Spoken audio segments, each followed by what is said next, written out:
I was becoming an alcoholic. Had no concept. It just, to me, it was a normal thing to get up in the morning and have a beer for breakfast and to have a beer for lunch, and to never really, I was never the drunk. I was the Dean Martin drunk.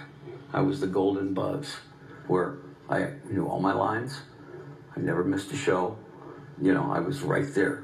So nobody saw any problem. Cheryl didn't see it. Shep didn't see it. Then all of a sudden, physically, it started getting me.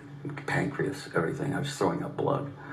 And that's when I had realized I was going to join all my other buddies, you know, if I didn't stop this. You mean Mars and Hendrix? Yeah, the whole line. All the guys. Now, when you broke away from the band, you were about what age? I think I was about 26, 27. All right, so you go on your own. You're losing your true self. Absolutely. I was absorbed into it, yeah. Fair to say you're becoming conflicted about who you are? Yeah. We did 65 cities in 72 days at one point. But when you're 26, you're bulletproof.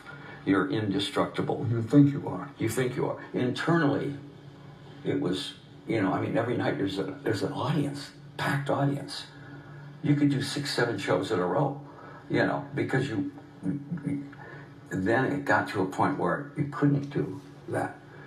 Physically, I was starting to break up, you know, and I started looking at the costume before the show and going, because I knew I was killing myself. And the wife split and went back to Chicago. Well, at the end of that, yeah, there were a couple of shows after that, and I was way into cocaine then. I was into the LA blizzard of 1980, where everybody did cocaine. It was like crazy how much cocaine there was in LA. I fell right into that. Having an addictive personality, got way lost into that. And Cheryl says, when you get through with that, I'll be in Chicago. That got my attention. And so you did what? Well, I quit the cocaine. I flushed a rock about that big down the toilet and got sober. But then I had to tell her, okay, I'm sober now. And she goes, right. It's going to take a lot of proof on that one. But the good thing that came from that was that in order to get her back, she says, here's part of it. We have to go to Christian counseling, and you have to set it up, not me. I want to see you set this up. So I did. And we went into Christian counseling and got our marriage back together and started going to church. And as much as I dragged my heels, I really knew I needed to do this.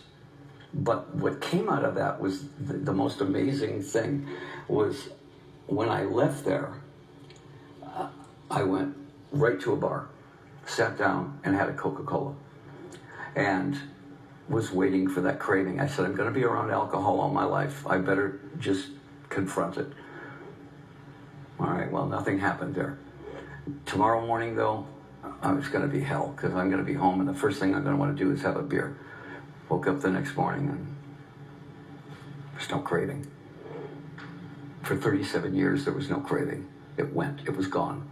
The doctor said it was like you had cancer one day and the next day you didn't have cancer. Well, this is what has always intrigued me about this story. It appears that you just quit, to use the cliche, cold turkey. Except I didn't go through any withdrawals. I didn't go through the whole thing of AA, and I didn't go through any of all of that. I just was a bit shocked that I wasn't having any cravings for it. I was just being normal. Well, you've been quoted as saying on a number of occasions that Jesus saved your life. Oh, absolutely. To me, he basically said, be a rock star, but follow me. I don't care if you're a rock star. Just, your lifestyle is going to be your testimony. Can you go out on the road and not go to the strip bar? Can you go out on the road and not cheat on your wife? Can you go on the road and not become a drug addict? I went, yeah.